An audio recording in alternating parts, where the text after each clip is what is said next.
feeling shy all of a sudden. My name is Leon Brave. A lot of people call me Lion. I'm an entertainer and a teacher. I've had the great privilege of working in several different countries, and because I do have little students who look up to me sometimes, I would like to share what I wish I had not done in my life. I got addicted to nicotine. I took a hit of a cigarette, probably at a party or something, and the rest was it's history. You know, big tobacco should be ashamed of itself. Nicotine is a very highly addictive substance, and it's something that sneaks up on you. You have one at a party, you have one while you're waiting in line, you have one after a bad breakup, and the next thing you know, why? Because it's a chemical addiction. And a lot of people think quitting smoking is about willpower. Well, the brain is easily addictable, and nicotine is a highly addictive substance, so it's not always about willpower. I would say that big tobacco is obviously very predatorial, and Americans have an interesting relationship with smoking because, we didn't know everything. Like science is always making miraculous advancements. Like, we used to think there were only 9 planets. Now, like, we've already discovered like 50 plus planets. So, like the way we perceive the world is often wrong. And one of the things that doctors used to tell us back in the day is, hey, smoking is good for your health. Hey, they even used to tell pregnant women to smoke. So with smoking sort of built into the fabric of our society, even doctors encouraging patients to smoke because it relieves stress. Smoke because you're on your menstrual cycle. Smoke to relieve contractions. Smoke because you're stressed. Smoke because you have asthma. Some people were told misinformation, which often happens in societies because we don't know everything. We're learning, and I think as soon as we know better, we should do better. The big tobacco industry should have been canceled a long time ago. I mean, there are things that are literally good for our health that are canceled. Like, there's a big debate about should marijuana be legal, and marijuana does have some health benefits, like a handful of them, and then like magic mushrooms, for instance, have a lot of health benefits, and these things are illegal in a lot of places. And yet big tobacco, which has no health benefits, it literally ruins every organ in the body. It ruins your brain, it ruins your heart, it ruins your skin, your beauty. Like it's allowed on the shelves, and you only have to be 18 to access something that can destroy your life. Like big tobacco is a murderer, and it's responsible for so many deaths. And the fact that we're always out in the streets lobbying against this and lobbying against that, and we're not reeling like crazy to shut down big tobacco, I don't know, because it's an epidemic. And America has made steps to course correct on tobacco. Like it used to be that they had smoking sections in movie theaters and smoking section in restaurants, and smoking used to be socially acceptable. I think anti-tobacco campaigns have done a tremendous job about making us course correct, because we have made changes. Like I don't think there are smoking sections in restaurants in America anymore. I think it's becoming less and less socially acceptable every day, because you know what? Smoking is not cool, kids. It's not cool. It's a terrible thing to succumb to. I know now you guys, and big tobacco is smart, and you guys think like your vapes are cool, but that's just big tobacco trying to give you nicotine in another way. Nicotine is a highly addictive substance. It doesn't matter if it tastes good. It doesn't matter if it's in blueberry. It doesn't matter if you're getting your nicotine in strawberry. I highly recommend you do not take in these addictive substances like nicotine that do not serve you. So like I want to get into those trends that a lot of high school kids are getting into, where they think vaping is cool, because even though vaping does smell better than cigarettes, it's the same chemical addiction, and chemical addiction is just simply something that will erode you in time. I recommend staying away from nicotine, whether you're vaping it or smoking it in traditional cigarettes. It's an evil, and big tobacco should be ashamed of itself. But fortunately, we are in America where we are starting to regulate the tobacco industry. There are places in India where 5-year-old kids get addicted to nicotine, and I've seen the documentaries on it, and it's crazy. And smoking kills, and kids are getting addicted to it, and kids are dying from it. Like secondhand smoke kills a lot of people, and there are literally no benefits to smoking. Like, it will literally destroy every organ in your body. Like, if you're someone who takes pride in your appearance, then you should know that smoking will make you ugly.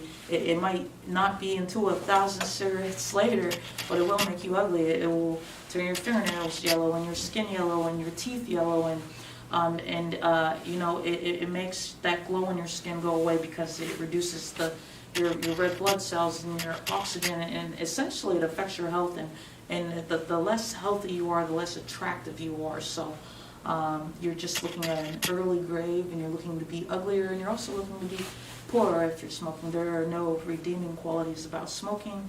It's a no. You should absolutely make every attempt to quit smoking if you're currently smoking. And nobody said it was going to be easy, but it is certainly to your longevity and benefit to do so.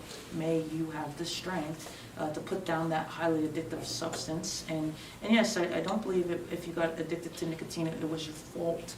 Because we used to live in a society where there was marketing and campaigning for it everywhere, and you weren't necessarily getting the message today, which a lot of people are getting, which is this bad, and it should be obvious that it is bad, it's terrible for you. But you know, maybe you grew up in a generation where there's a cowboy in a Marlboro ad, and Angelina Jolie was smoking it in a movie, and you're told the cool kids did it. So, and you know, and maybe you watched a Grease movie where John Travolta was smoking, who knows, you know.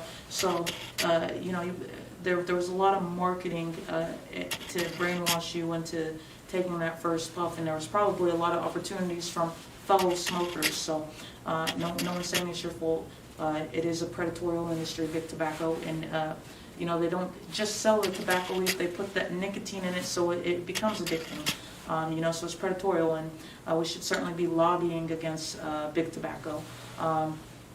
With that being said, Barack Obama was also a smoker, so it's not like you can't go on to do phenomenal things just because you smoked. You can, but you know, Barack Obama quit before he ran for president. That was one of his goals, and I do believe, like, if you're going to take on something like that phenomenal, like running for president, you need to be in the best health of your life, and smoking will slow you down. I doubt you would have the energy to run for a campaign. Like, if you were huffing and puffing, you probably wouldn't even be able to make it up a one-story flight of stairs. So for your health, you should quit. For your wallet, you should quit.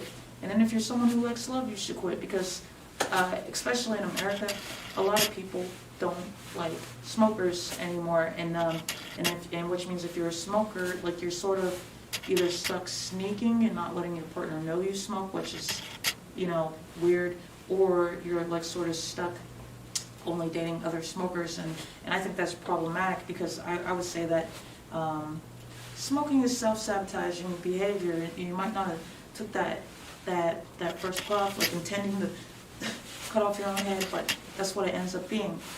So, like, I think having to date someone else who's sort of stuck in that nightmare it's not really fair to either of you. So, because the person's a little fragmented and broken, and it's not really either party's fault, but it would be better to date a partner who doesn't smoke and to be healthy. So, again, work on stopping smoking. Me, I had a lot of opportunity to smoke. I think one of my first partners smoked. So, you know, one turned into two, then there was a breakup, then like I bought my own pack. Like, I think I started by smoking theirs. They would offer, I never asked, and you know, it's a little bit of peer pressure. Addiction can form over peer pressure, so just say no early, and be consistent in it. Say no all the time. Don't get peer pressured, because I'm going to tell you, some people do.